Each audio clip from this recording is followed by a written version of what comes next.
All right, boys. Here's a lap around Catalunya in the GT4.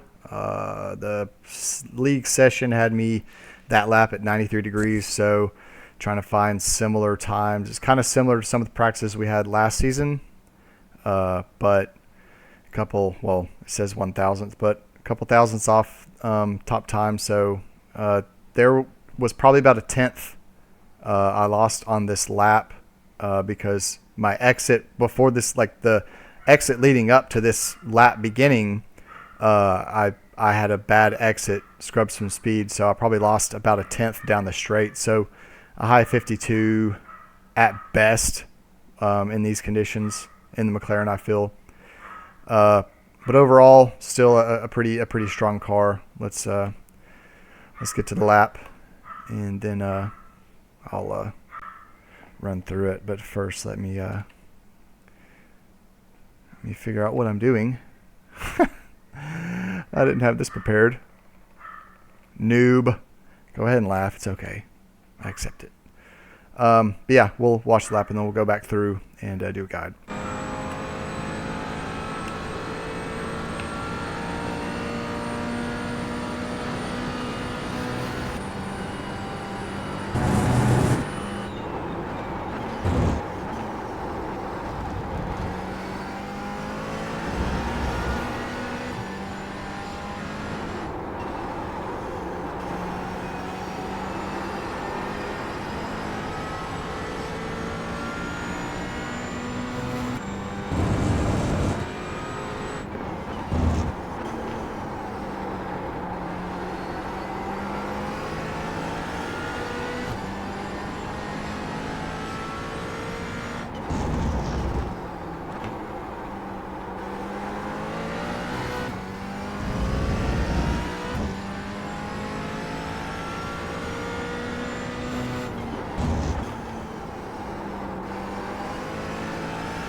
All right, so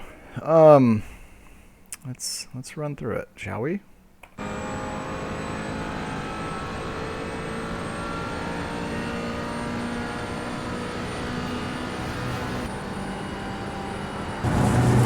There is a set of lights right here in between the 200 and 100 board. I'm braking just before these. It really allows the car to really park itself at the apex and make, well, not really park itself, but be at its minimum speed required to hit this little rumble strip on the inside. You don't really want to high side that rumble strip, the little turtle. It'll unsettle the car, but you don't want to dive too deep because it really ruins the drive out of this next corner. Trail braking in, try to kiss it with your right tires if you can. That's okay, it doesn't really unsettle it, but you don't want to high side it in the middle.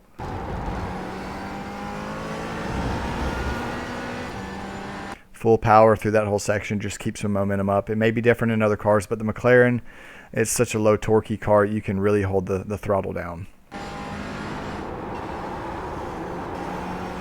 Slight application of brake there. You can get away with no brake and just kind of coasting, but I like to do a little bit of pressure to have the front end biting so I can be back to power sooner.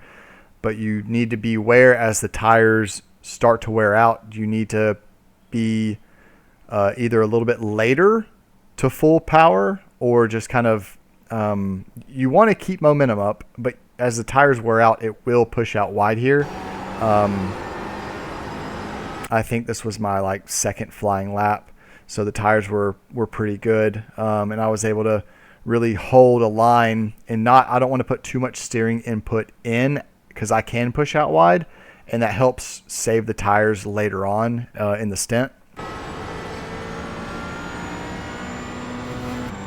Just let the car run wide. Here I'm generally braking. It's going to be different for everybody, but in VR, I have a certain viewpoint I'm seeing on the bridge. And whenever I cross that point on the bridge, that's when I know my braking point is. So it's probably here, probably about where this bar reaches the top of the bridge. Braking pretty hard just to get the car to slow down, but I don't want to slow it down too much because you can carry some speed. This is kind of a long, winding corner, so you can carry speed. Enough to get the car slowed down and rotated and back to almost full power as soon as I can.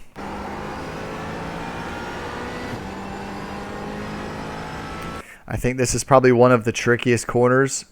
Braking markers aren't readily visible. I use an audio cue with my RPMs because I'm pretty consistent coming out of the corner behind this, so I can know tone-wise when I've reached my braking point. It might not be the best for everybody to use. I use it because it's just a good general rule of thumb. I do use audio cues for braking points sometimes when I can't really focus on a braking point. But for me here, it's just when I hear that certain RPM, I'll know, okay, it's time to brake.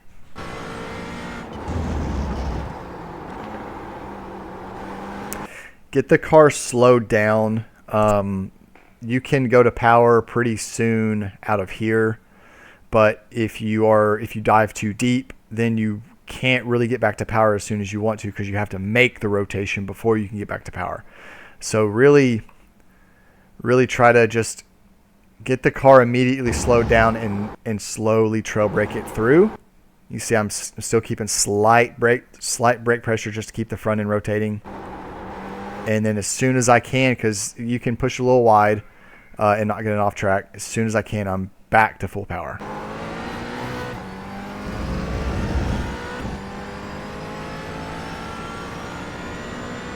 This turn's always kind of hit or miss. I might have left some time on the table here. I felt like it was okay, but I'm downshifting to third and really trying to use some of the curb.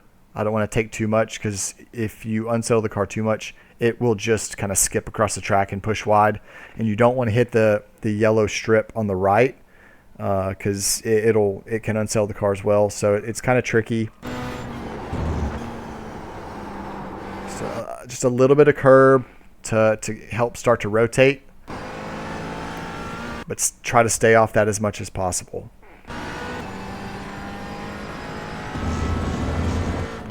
Where it switches from this point right here, this is usually where I'm starting to apply some brake pressure. I didn't set this up perfect because I like to use the very inside of this curb to help rotate the car. I was a little bit too wide.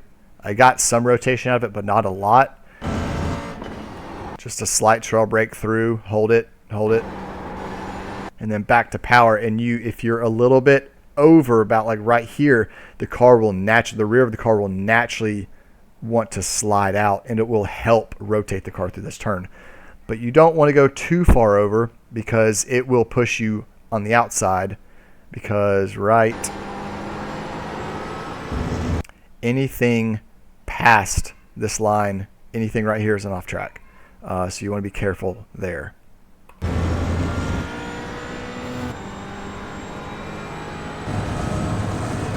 My braking marker here in VR is this black box. As soon as this black box is exiting my right viewpoint, I'm hard on brakes. It's going to be different for everybody, but this is what I use for a braking marker. This turn, it's best in the McLaren to really get the car. Let's see. I don't even know what speed I get down to. Let's see what speed I get down to. I mean, I'm down to and I'm still on brake. I'm down to about 37 miles an hour and then immediately back to power.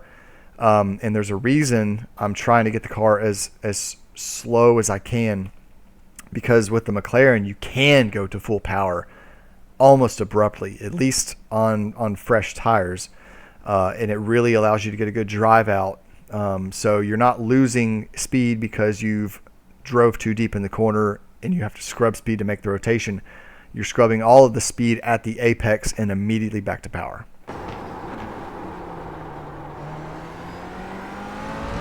Do not go over this yellow strip. It will unseal the car, and I do believe it also gives you an off track. And if you go too wide, it'll give you slow down. I try not to cut through this. The McLaren will be, it doesn't take it that well. I don't know what that sound was. Other cars, probably the Mercedes can do it fine, but the McLaren I try to just stay on this red rumble strip.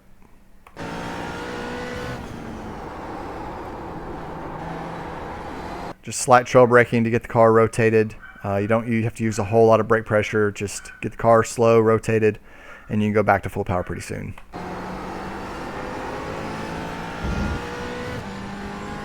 Very tricky, complex of corners here. My suggestion, get the car slowed and take an inside line. Try not to push out too wide.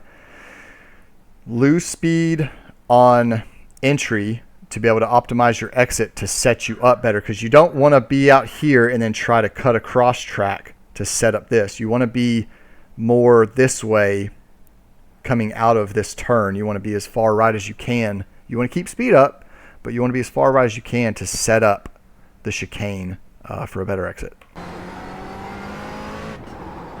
You might want to brake a little earlier than you think, just because if you do shoot too deep, you've lost easily a second through this whole complex. It's so easy to lose speed. So slow in, fast out is always better here. With the McLaren, I don't suggest touching these turtles at all, period.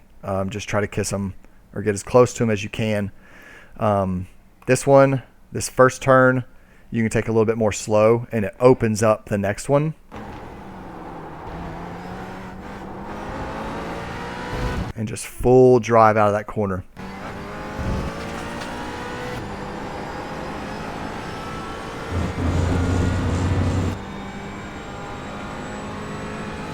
There's a 153.08.